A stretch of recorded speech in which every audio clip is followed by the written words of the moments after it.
Hey guys, this is Michael from GPURisers.com, and today we're going to be doing our review video on the RTX 3060 Ti LHR.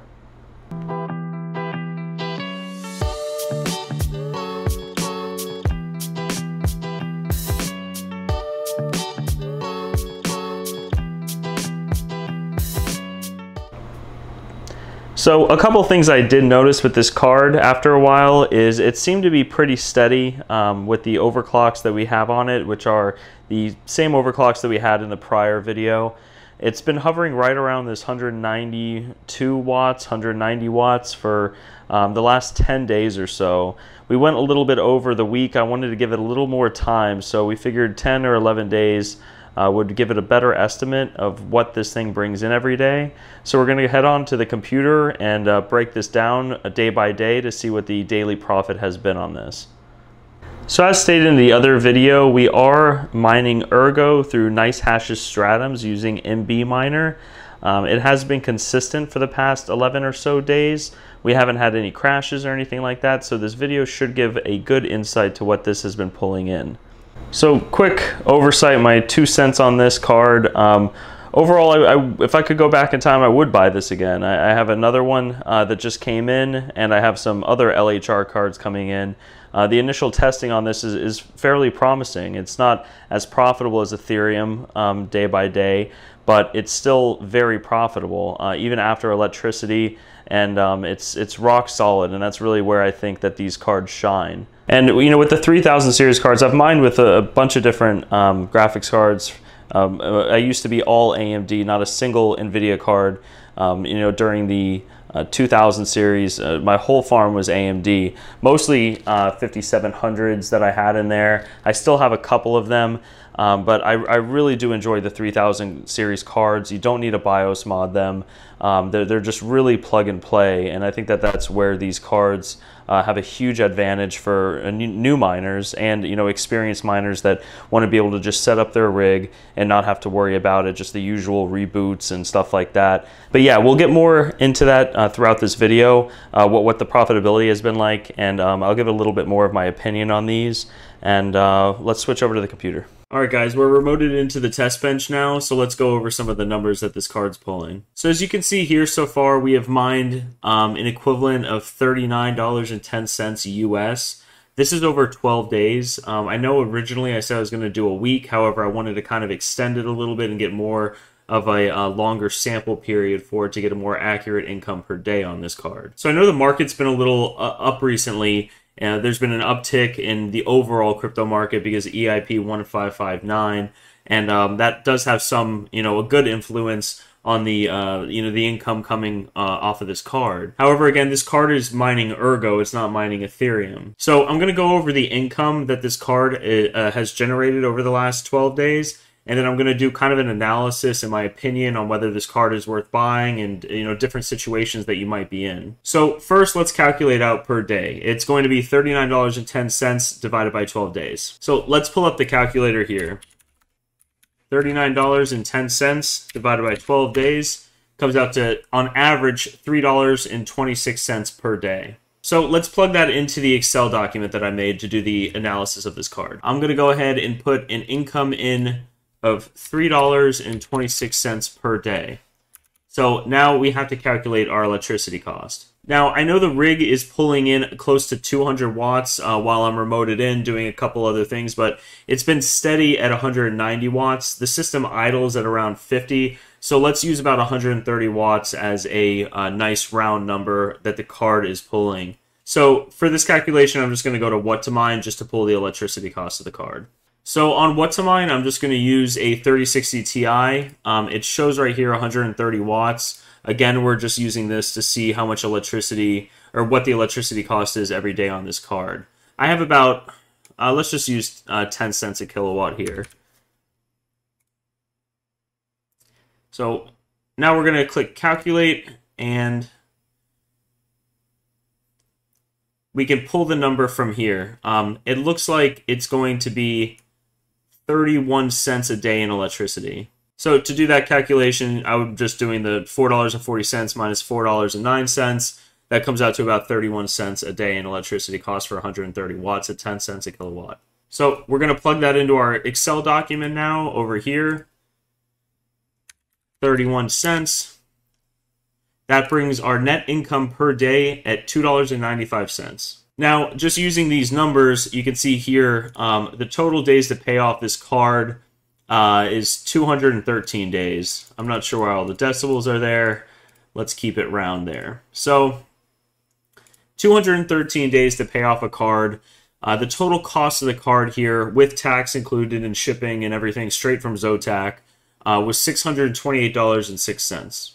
So in today's GPU market, $628 is not a whole lot compared to 3070s, 3080s, 3090s, and especially in a climate where getting these cards, you pretty much have to pay third-party markets, eBay prices, local cash prices, StockX prices. Like I said, I was lucky enough to get this card through Zotac's website, but it is an LHR model, which with their queue system that I mentioned in our first part video, these LHR models are relatively easy to get as long as you hop on the queue somewhat soon. So real quick, my opinion on this, when I see a 213-day, and I put days to pay off the card, I see a lot of YouTubers refer to this as a ROI, a return on your investment. However, the ROI analysis doesn't really take into account the salvage value of the card after. So a lot of people will look at this as 213 days to make their money back from the card, and then they're broken even, and then it's profit thereafter. However, at the end of 213 days at $2.95 a day, you're left with a card that is, I guess you could say, not really depreciating a whole lot in this short amount of time. 213 days really is only about 2/3 of a year. And then you kind of have to ask yourself the question, is NVIDIA going to release their 4000 series cards? Are there going to be a large supply of these cards later on?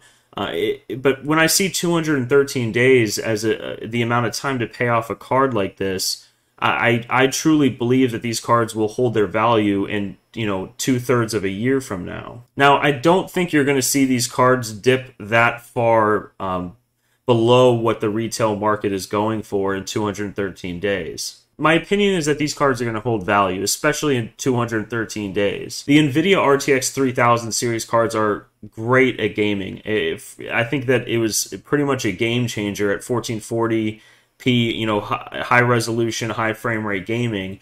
And, I came from an RTX 2080, switched over to an RTX 3070, and I usually play games at 4K resolution, and it was a night and day difference for me. So especially with 4K gaming being relevant in today's world, and 1440p gaming being more and more popular for intense gaming, I really think these 3000 series cards are going to maintain and hold their value. So at the end of this 213 days, you can sit there and say to yourself, okay, I have this $630 card completely paid off, and now every day the net income per day is money in my pocket. But really, you have the card paid off and what the salvage value of the card is worth, which, again, like I said, in 213 days, I feel like that would be at least $500. So really, at the end of 213 days, you have a net gain of $500 in that scenario. And I think that that's probably the better way to look at doing, analysis of, should you buy this card for mining or should you not? Another thing that I really wanted to touch on in this video, and I'm going to be using this kind of analysis and thought process throughout any review or ROI analysis of whether you should buy this card or not buy this card for mining. And that analysis kind of takes into account tax planning.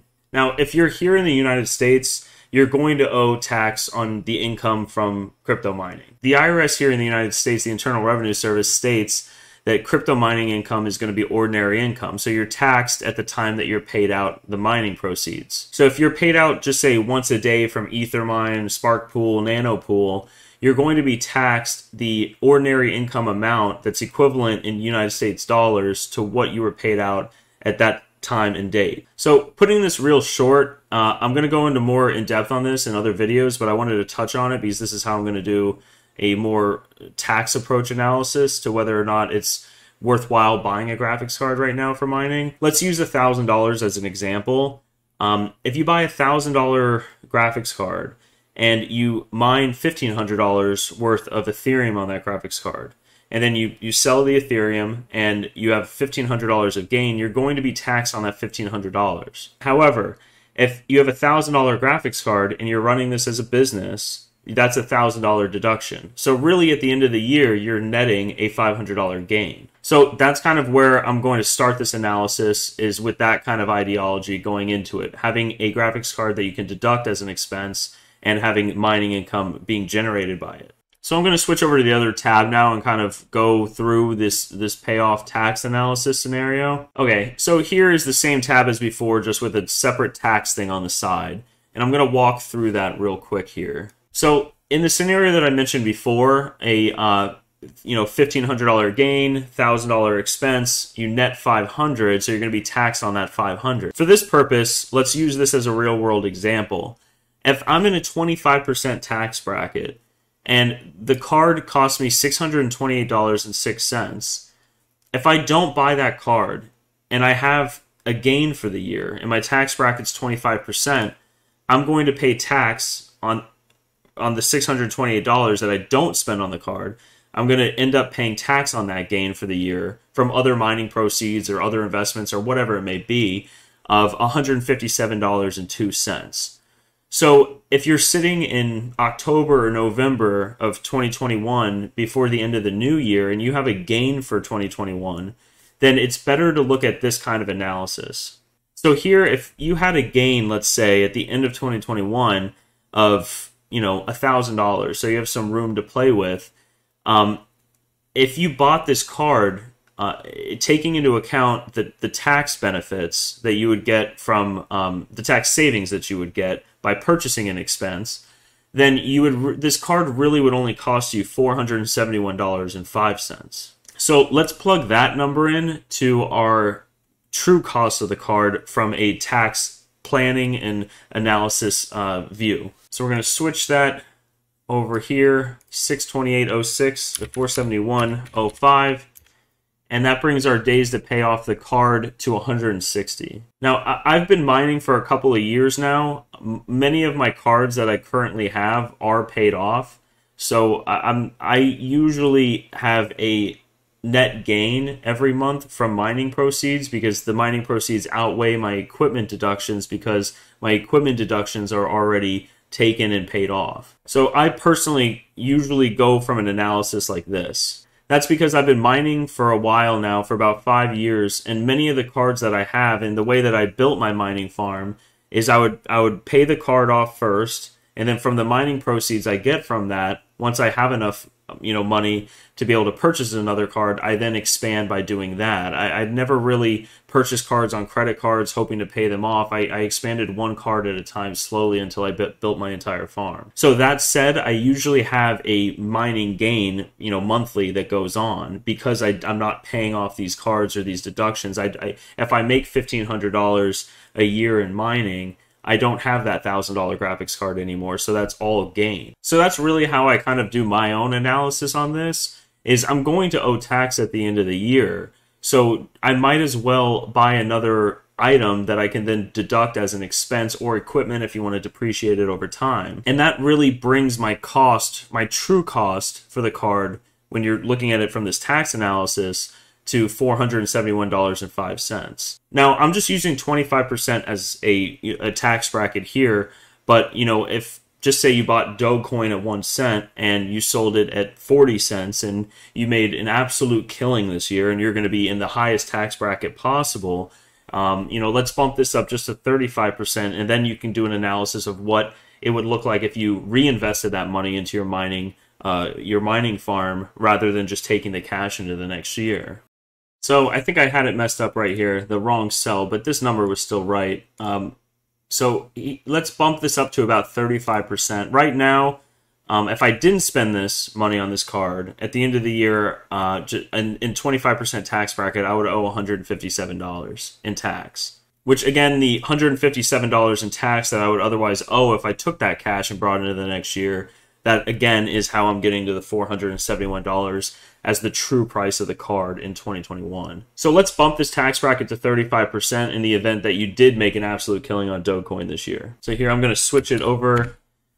That then brings the card from $471 in your scenario, if you were taxed at 35%, to $408.24. So just to finish this up, I'm going to make a whole separate video, or maybe a couple videos, explaining the tax benefits of buying equipment, whether you want to front load the depreciation or carry the depreciation over a couple of years. You kind of have different options when doing your taxes. But I think that it's one big point that a lot of people, when doing this analysis, kind of skip over and they don't take into account. They use, hard numbers right here in the payoff schedule.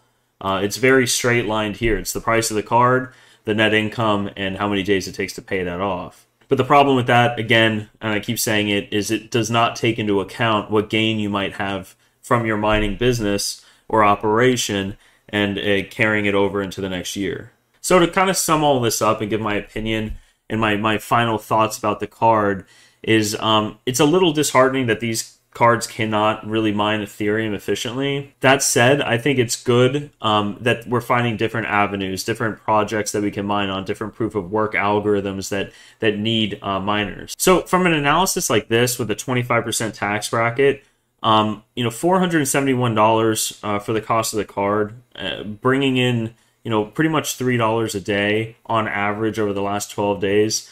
With that really only brings about 160 days to pay off this card, which is less than half a year. It's less than 6 months, return on this. Just personally, after being in, mining for so long, any card, because of the salvage value, because of the tax benefits of putting, money back in, reinvesting back into mining, back into your business, any card that has under a year for the days to pay it off, I actively look at and research. So this card being less than half of that, in that threshold that I often look at, I would have to say that this is definitely a card to buy. It's definitely a card to look into. If you can get your hands on a couple of these, build a 6-card rig out of this, I think that it would definitely be worth it. If you're not, having a tax burden carried into the next year and that this tax analysis doesn't apply to you, if you have a net loss for the year, if you bought Dogecoin at 45 cents and sold it at 15 and you're taking a massive loss, it might be more beneficial to look at it from the other payoff schedule that I have. But yeah, that's my take on this. I'm interested to see what you guys think. Do you have a couple of these? Do you plan to mine long term with the LHR? This kind of changes the game a little bit where everyone was saying mining is going to die as soon as Ethereum switches to proof of stake.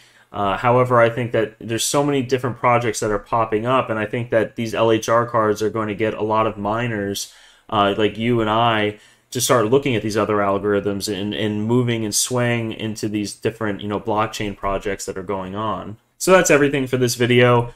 I might do an update a couple months from now and keep going through this and keeping a tab on what this card is bringing in. So we hope our breakdown on this helped some of you guys.